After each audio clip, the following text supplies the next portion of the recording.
Assieds-toi là. Oui, je peux t'aider. On t'a dit de venir dans cette classe. Ah d'accord, ok. Donc tu viens de changer de classe. Eh bien, bienvenue dans ta nouvelle salle de classe du coup. Et je suis donc ton professeur principal. Exactement. Tu peux me donner ton prénom et ton nom de famille s'il te plaît? Ok, joli prénom. Est-ce que tu peux m'épeler ton nom de famille? J'ai toujours du mal avec les noms de famille. N ou L, tu m'as dit N. D'accord. Ça va, c'est pas trop... ça te bouscule pas trop de devoir changer de classe comme ça. Ah non, tu avais demandé. D'accord. Tu as quel âge? Tu n'es pas nouveau dans cette école? Non. Ah oui, d'accord, t'es là depuis longtemps. Depuis quelques années déjà. D'accord. Tu ne m'as jamais eu comme professeur. Tu n'as pas non plus entendu parler de moi. Ah si, tu m'as certainement croisé dans les couloirs de l'école, c'est possible ça, oui. Bah, du coup, je me présente. Du coup, moi, c'est Madame ASMR. Oui, tout à fait. Alors, c'est un peu compliqué, du coup, je vais faire comme tous les professeurs. Je vais te l'écrire au tableau. Ce sera plus facile pour toi visuellement de mémoriser mon nom de famille. Alors, Madame ASMR.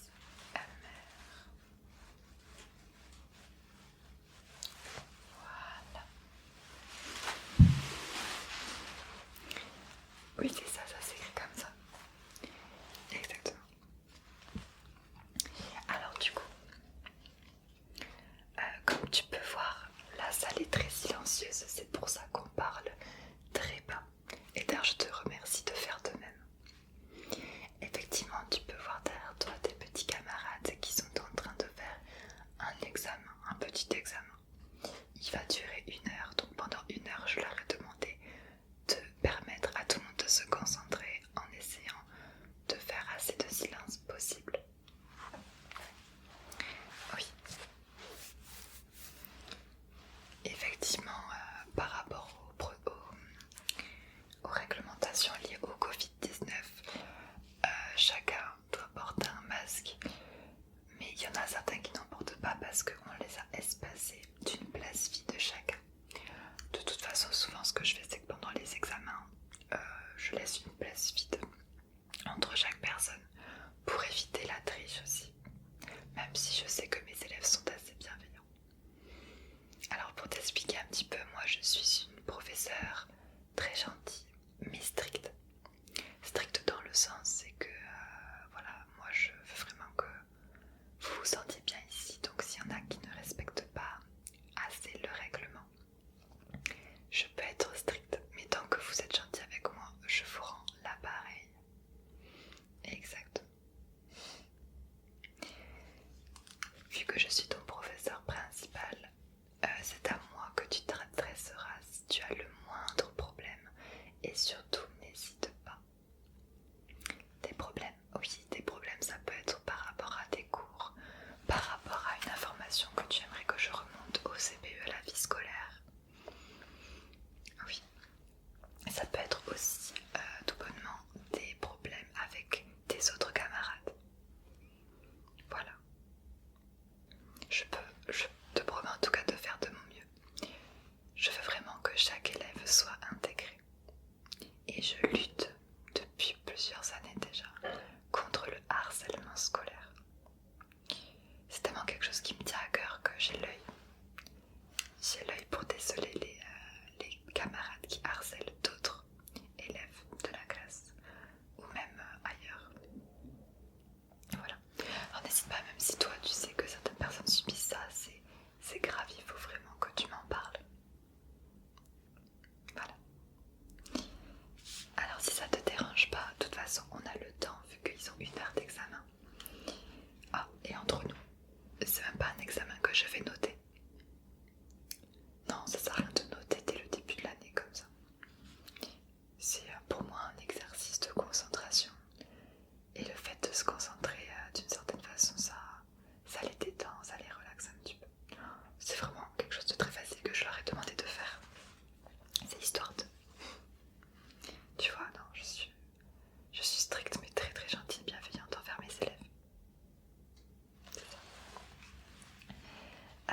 excuse-moi, je me perds un petit peu dans ce que je dis. Je voudrais un peu remplir ta petite fiche personnelle. Tu sais, la petite fiche qu'on demande à chaque élève de remplir quand ils sont dans une nouvelle classe avec une nouvelle année, un nouveau professeur. En fait, ce sont des petites fiches qui vont nous permettre d'en savoir plus sur vous. Voilà, tout simplement. Je trouve ça très important si tu iras retenir, c'est pour ça aussi que je fais des fiches, mais de savoir à peu près chaque élève qu'est-ce qu'il souhaite, qu'est-ce qu'il fait dans la vie, ses attentes aussi. Voilà. Très bien. Alors, j'aimerais savoir, ça fait combien d'années que tu es dans cette école? D'accord. Est-ce que tu as déjà redoublé? Sauté une classe? D'accord. Non, ni l'un ni l'autre. Ok. Quelles sont tes passions? Ah oui, oui. Quelles sont tes passions dans la vie? En dehors des cours? C'est ça. D'accord. Oh, intéressant. Est-ce que tu fais un sport? Tu as le temps de faire un sport? Ça va? Le mercredi souvent ou le week-end? D'accord. Ah ben tiens, je connais quelqu'un qui fait ce même sport que toi. Ça t'intéressera peut-être si tu veux te faire de nouveaux amis ici. Oui, la personne qui fait du sport comme toi, c'est Thomas. Alors si tu te retournes discrètement sans les déranger, c'est le garçon à la deuxième rangée avec ses lunettes. Oui, c'est lui qui fait ça. Je pense que tu t'entendras bien avec lui. D'ailleurs, il y a des places libres à côté. Ok. Ensuite, nous avons dit la passion. Ok, ça marche. D'accord. Est-ce que tu as des attentes particulières? Être bien préparé pour l'examen de fin d'année. Oh, il n'y a aucun souci. Tu sais, si tu te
est-ce qu'après il y a des élèves avec qui ça ne se passe pas bien? Ah, tu connais personne dans cette classe sauf Nicolas. Nicolas, t'as des problèmes avec lui? Des disputes, c'est ça? D'accord. Vous n'êtes pas sur la même longueur d'onde avec Nicolas. Eh bien ça arrive, hein, ça arrive. On peut pas non plus s'entendre avec tout le monde. C'est normal. Du coup, je vais prendre les mesures nécessaires pour faire en sorte que tu ne sois pas tout le temps à ses côtés. C'est pas forcément la solution, je vais t'expliquer, mais je peux faire ça pour toi. Par exemple, je ferai en sorte que tu ne sois jamais assis à côté de lui. Voilà. Et vu qu'il y a le groupe A et le groupe B, je peux faire en sorte que tu ne sois pas dans le même groupe que lui. Pas de soucis. Par contre, je te le dis, tu devrais discuter avec lui. Il est important de communiquer. Ça montrera déjà que tu es plus mature que lui. Que aussi on commence aussi à être des adultes. On n'est pas là pour tout le temps s'amuser. On est là pour passer notre examen de fin d'année, pour pouvoir faire le métier de nos rêves et y arriver. Du coup, la communication est importante. Tu devrais aller lui parler à Nicolas et tout simplement lui expliquer. Pas forcément régler la dispute, hein, vous n'êtes pas obligé de régler vos différends. Mais tu peux lui expliquer que voilà, toi tu veux t'y mettre à fond et que tu ne veux pas avoir de problème avec lui parce que tu respectes tout le monde, que voilà, tu trouves ça dommage qu'il y ait des problèmes. Et voilà, de lui demander que ça se passe bien. En toute honnêteté, il faut être honnête, des fois il faut y aller franc. Les gens sont toujours gentils au fond, il faut juste savoir leur parler calmement. Allez, je suis sûre que tu pourras faire ça, d'accord? Tu me raconteras si tu as réussi tout ça. Je compte sur toi. Voilà, encore une fois, tu ne peux pas t'entendre avec tout le monde et c'est tout à fait normal. Il faut juste arriver à leur parler. Après, si c'est des personnes qui ne veulent rien écouter, qui vraiment s'énervent, ce qui m'étonnerait si tu leur parles tout gentiment, à ce moment-là, tu viens me voir ou tu vas voir la vie scolaire. Et là, c'est plus à toi de recadrer cet élève, mais c'est à nous. Voilà, parce que ça peut partir plus loin que ça. S'il est méchant gratuitement, il peut être méchant avec d'autres élèves. Et moi, je lutte contre le harcèlement scolaire. C'est ça. Je trouve ça vraiment très important que les élèves sachent qu'ils peuvent se confier à nous. Et voilà. En plus, à force, j'ai l'œil pour déceler les harcèlements. Du coup, je compte sur toi pour venir me parler si tu es victime de harcèlement scolaire ou bien si tu connais quelqu'un, si tu as quelqu'un qui est victime de ça. N'hésite pas à en parler dans les commentaires si c'est le cas. Et moi et les autres professeurs et les autres élèves pourront t'aider. Oui, alors n'hésite pas à écrire dans les commentaires. Petite parenthèse. Alors, ensuite, du coup, ce qu'on va faire ensemble, c'est que vu qu'il reste encore plus d'une demi-heure de contrôle derrière et que du coup c'est très silencieux, vu que du coup tu n'as pas été là hier et avant-hier, on va simplement rattraper ensemble quelques petits exercices. Ça te dit de faire quelques exercices avec moi? Oui, c'est bien, tu es motivé, tu as l'envie d'apprendre. En tout cas, ça viendra. Il faut faire les choses avec plaisir. Ça vient tout seul. Alors, du coup, est-ce que tu as ton livre de français dans ton sac? Oui. Oh, mais parfait, super. Est-ce que tu peux le sortir s'il te plaît? Nous allons faire un exercice. C'est un exercice qu'on a fait hier avec les autres élèves, que je trouve important, enfin, je trouve sympa à faire pour comprendre la suite.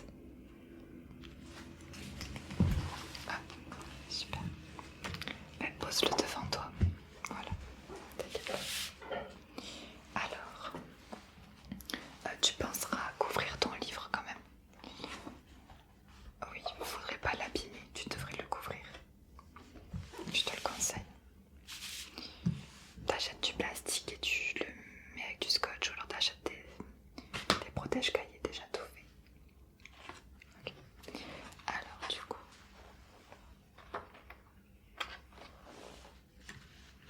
ils sont très beaux ces livres, hein, ils sont tout neufs. On a de la chance souvent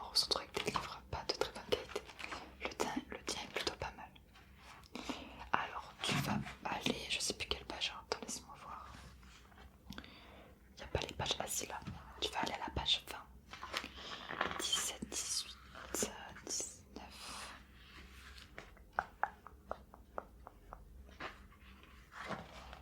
Ah non, c'est pas là. Voilà, c'était ici. Ok.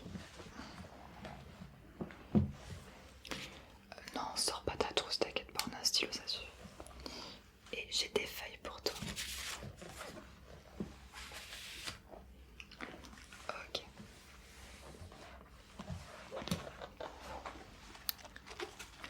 Du coup, on va faire cet exercice-là. Alors, c'est une partie de la célèbre pièce de théâtre Don Juan. C'est ça.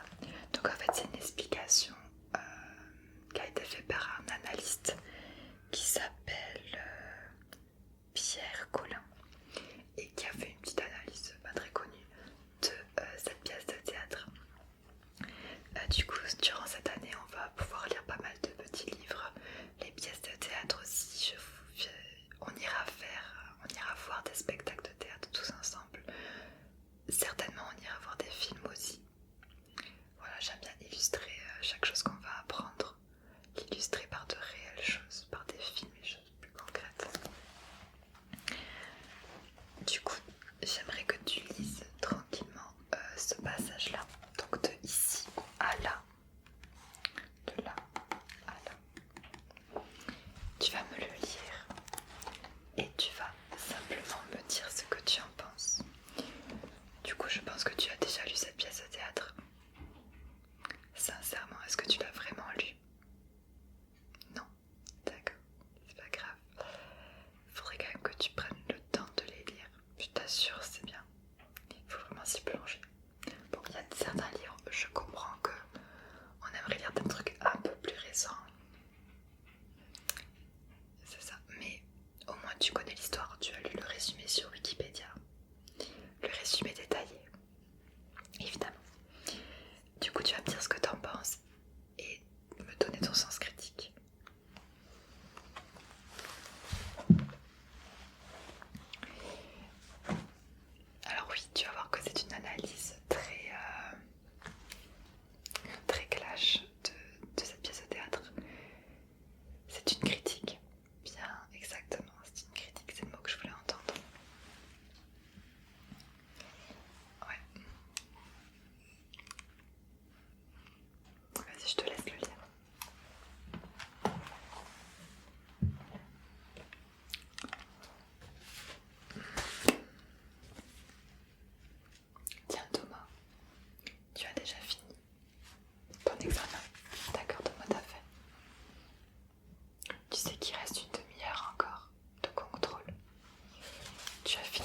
Au fond,